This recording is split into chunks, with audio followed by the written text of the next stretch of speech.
Assalamualaikum warahmatullahi wabarakatuh, Ustaz. Waalaikumsalam warahmatullahi wabarakatuh. Semoga selalu dalam lindungan Allah Subhanahu wa taala. Semoga Allah memberikan lebih baik kepada Anda apa yang Anda doakan kepada kami. Bagaimana ketika kita masbuk? Jangan kita ya, Anda aja. Ya. Saya tidak berminat untuk masbuk. Ya, Mas Adi, Mas Joni, Mas Cepi boleh, tapi masbuk kalau bisa dihindari. Ya, kalau memang tidak terkait dengan itu. Bagaimana saat ada yang masbuk? Saya ganti ya. Terus ketinggalan 2 rakaat. Masya Allah, masbuknya 2 rakaat. Kalau sholat subuh 2 rakaat hilang dong. Jadi maksudnya yang 4 mungkin. Apakah di rakaat ketiga bacaannya kita harus baca doa iftitah lagi? Baik. Bagaimana kalau seseorang masbuk? Ini maksudnya sholat zuhur atau sholat maghrib? Karena ada pertanyaannya langsung ke rakaat ketiganya bagaimana. Jadi saya contohkan langsung 4 rakaat sholat zuhur. Datangnya mau rakaat yang ketiga. Dia masuk ke situ. Jadi dia kehilangan 2 rakaat, terlambat, bukan kehilangan, terlambat. Lalu masuk, kemudian dia bertakbir. Pada rakaat yang ketiga, apakah langsung kemudian dia baca iftitah lagi atau kemudian bisa langsung ke Al-Fatihah? Nah, di sini ketika Anda mulai bertakbir, dibuka Allahu Akbar, maka lihat, Anda bisa prediksikan.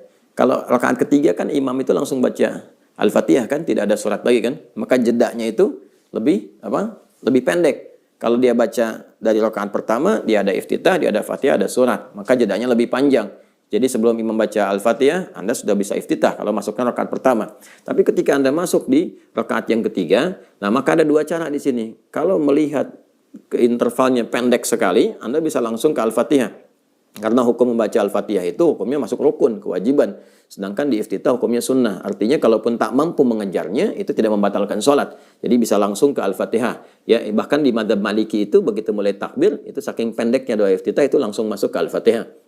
Itu yang bisa dilakukan. Tapi kalau misalnya Anda membaca dari iftitah pun tidak ada masalah. Jadi ketika Anda bertakbir Allahu Akbar, ya Anda baca yang paling pendek. Kan ada 12 tuh doa iftitah. Jangan baca yang panjang-panjang. Kalau Anda baca panjang-panjang, imam selesai langsung ruku, Anda nggak dapat Fatihah. Ya kan? Maka Anda bacakan iftitah yang paling pendek. Misalnya Allahu Akbar, ya Allahu Akbar kabira, alhamdulillah katsira, subhanallahi bukratan wa asila. Sampai sini. Ya, kalau wajah itu kan doa yang keduanya. Jadi itu digabung jadi 2. Ya, atau misalnya Allahu Akbar hamdan katsiran thayyiban mubarakan fi. Selesai misalnya kan? Dah, itu yang paling pendek. Jadi ada yang paling pendek, ada yang menengah, ada yang paling panjang. Itu doa iftitah, ada 12 doa. Silakan lihat di fikih salat yang pernah kami share, kan? Lalu setelah itu baca Al-Fatihah. Masuk Al-Fatihah. Jadi dengan cepat Anda baca iftitah, masuk Al-Fatihah. Nah, Al-Fatihah itu minimalnya 3 ayat, ya, sampai dengan dari kalau bacanya Bismillahirrahmanirrahim, Alhamdulillahirabbil alamin sampai Ar-Rahmanir-Rahim. Begitu Ar-Rahmanir-Rahim, imamnya rukuk, Anda sudah mendapatkan bagian dari Al-Fatihah itu. Ya, batasnya di 3 ayat. Dari mana Ustaz di 3 ayat itu? Karena batas paling pendek di surah Al-Quran itu 3 ayat. Di surah Al-Kautsar, Inna a'tayna kal kautsar fasalli rabbika wanhar inna syani'aka huwal abtar. Maka para ulama menyimpulkan kalau sudah makmum di belakang dapat di 3 ayat dari Al-Fatihah itu, dia sudah masuk mendapatkan bagian dari Al-Fatihahnya. Kemudian ikut rukuk. Tidak ada masalah begitu imam rukuk, dia rukuk. Itu yang dimaksud hadis Nabi sallallahu alaihi wasallam, qala Rasulullah sallallahu alaihi wasallam, innama ju'ila al-imamu liyutamma bih, fa qira'atul imam qira'atul ma'mum. Adapun imam dijadikan untuk diikuti. Jadi kalau imamnya sudah rukuk, jangan dilama-lamain berdiri sampai imamnya tidur Anda baru rukuk, enggak boleh. Jadi kan enggak tepat kondisinya sehingga Anda kehilangan momentum itu. Jadi ketika imamnya rukuk, Anda ikut rukuk. Jangan dipaksakan diteruskan.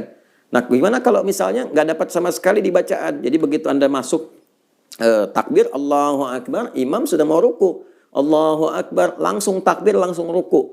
Maka berlaku hukum di situ bacaannya imam mewakili bacaan makmum. Jadi kalaupun Anda nggak sempat, karena nggak sempat baca, sudah terwakili bacaan makmum, imam, ditoleransi di situ. Itu hadisnya sahih. Jadi kalau Anda sudah mendapatkan imam takbir, kemudian imamnya ruku, langsung ruku dan sudah mendapatkan 1 rakaat. Ya, sudah mendapat apa? 1 rakaat. Karena ruku itu disebut ruku batas rakaat. Jadi begitu Anda ruku, salah satu maknanya itu seakar dengan rak'ah. Ini sepakat Imam Fikih, nggak ada perbedaan di sini. Ingat, nggak ada perbedaan. Anda ngaji di kitab apapun sama semua. Jadi begitu mendapatkan ruku, imamnya ruku, itu batas rakaat. Anda takbir, langsung ruku, dapat 1 rakaat. Contoh tadi sholat subuh nih, masuk rakaat pertama, ya. Kemudian ketika mau gabung, walam yakul lahu kufuwan ahad, Anda takbir, imam ruku, Anda langsung takbir, langsung ruku. Nggak usah baca iftitah lagi, nggak usah baca Al-Fatihah lagi. Allahu Akbar, ruku.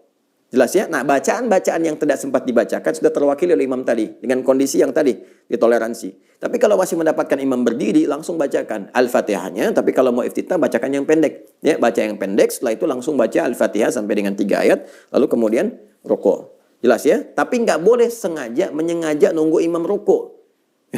Minum dulu dengan ruku belum. Ini udah mau habis nih. Ya Allahu samad lam yalid walam yulad baru Allahu akbar cuman ngejar ruku. Nah, itu dosa. Ya, dan bisa membatalkan salat kalau disengaja, bisa membatalkan salat ya. Allahu a'lam bis-shawab.